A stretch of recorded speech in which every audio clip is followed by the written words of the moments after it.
நிறைய நேரத்தில் காரியம் கை கூடி வர்ற மாதிரி வந்துட்டு அப்படியே டப்புன்னு போயிடும். உடனே நம்ம யோசிப்போம், பிசாசு உள்ள நுழைஞ்சிட்டான், பிசாசிய வாழ்க்கையில் வந்துட்டான். நீங்கள் உண்மையில் கர்த்தரோட நடை போடுகிறவர்களா இருந்தால் அவன் உள்ள வரவே முடியாது. ஏன் உள்ள வரான்?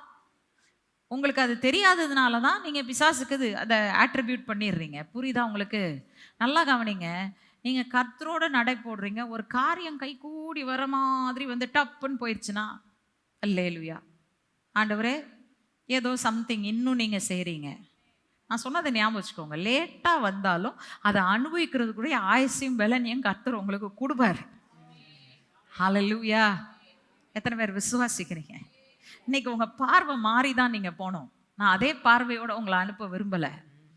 புதிய பார்வையோட, நியூ விஷனோட நீங்கள் போகணுங்க.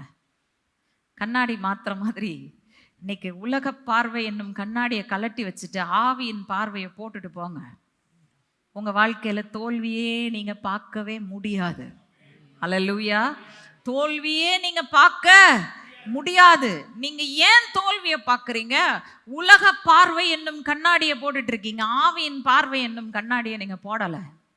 போட்டுக்கிட்டீங்கன்னா எங்கேயுமே தோல்வி தெரியாது. எங்கே திரும்பினாலும் தோல்வியிலையும் கர்த்தருடைய ஜெயம்தான் உங்கள் கண்ணுக்கு தெரியும்.